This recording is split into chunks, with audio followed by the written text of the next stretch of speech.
points yesterday, Michael. Roberto, well done. I think the music sets the appropriate tone.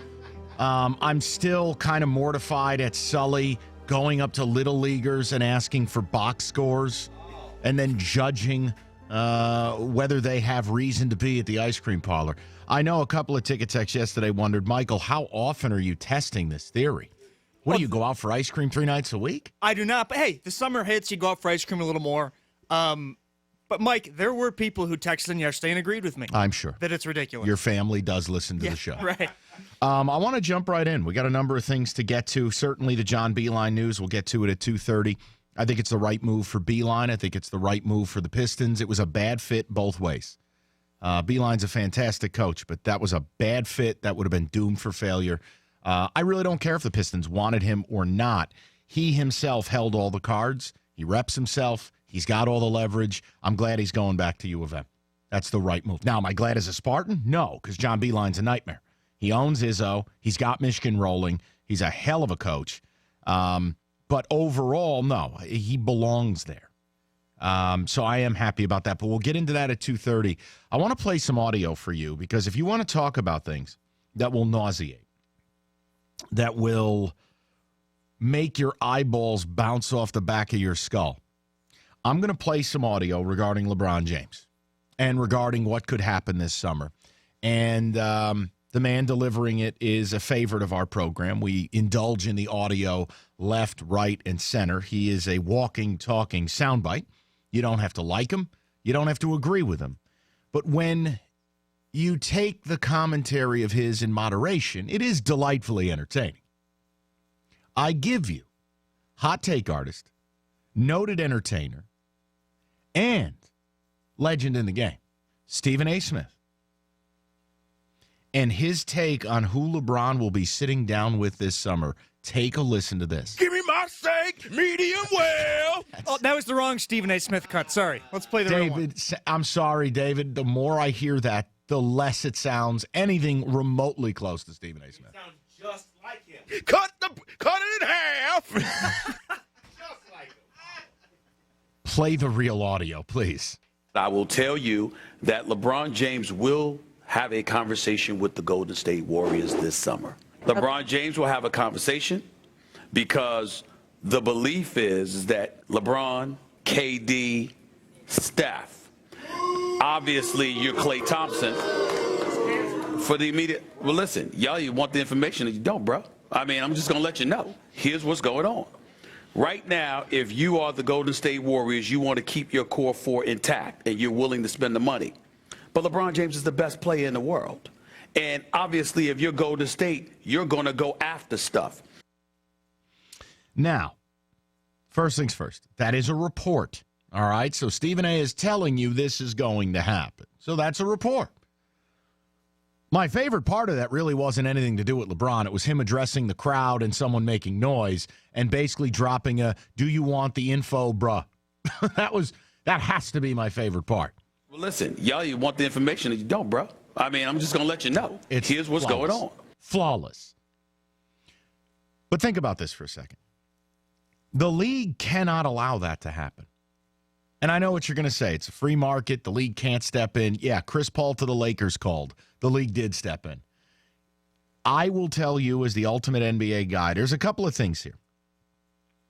One is LeBron can go wherever he wants. He cannot go to Golden State.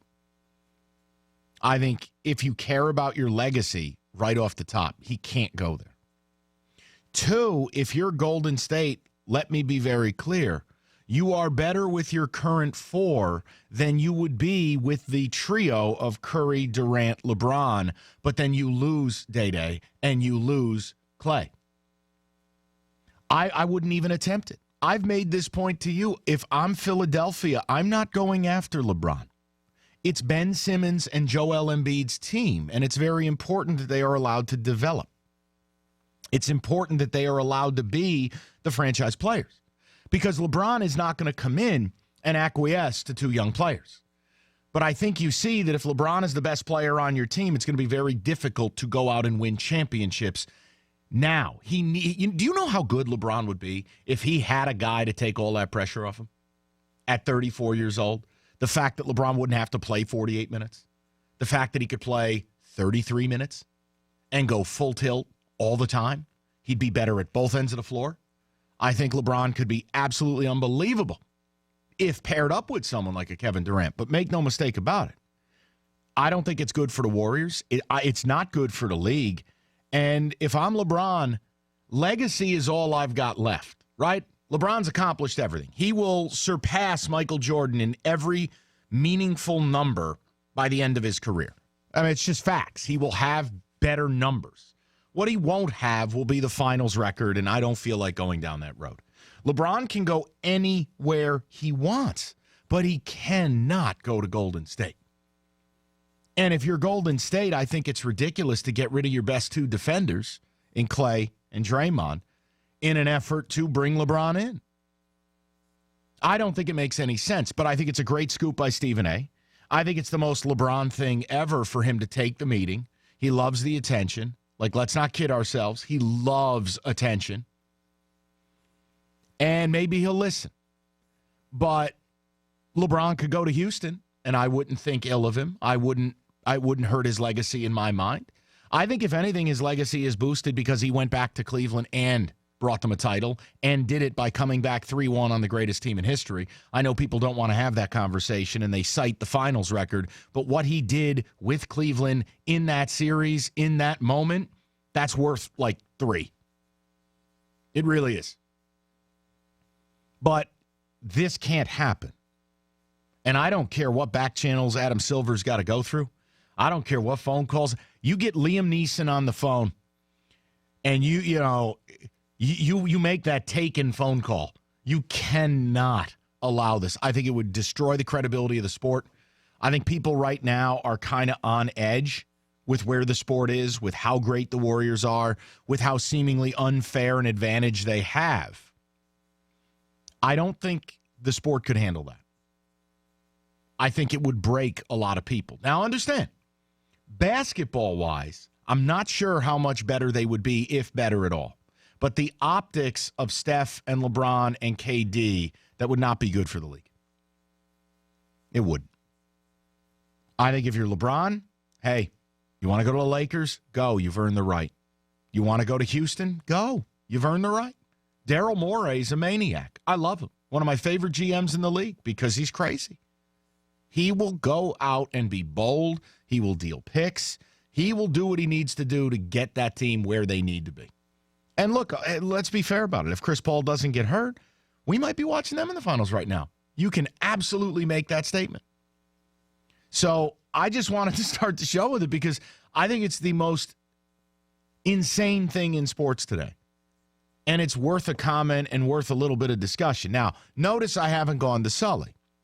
I want to give him an opportunity to process. I want to give him an opportunity to emotionally put himself together because here's what I don't want.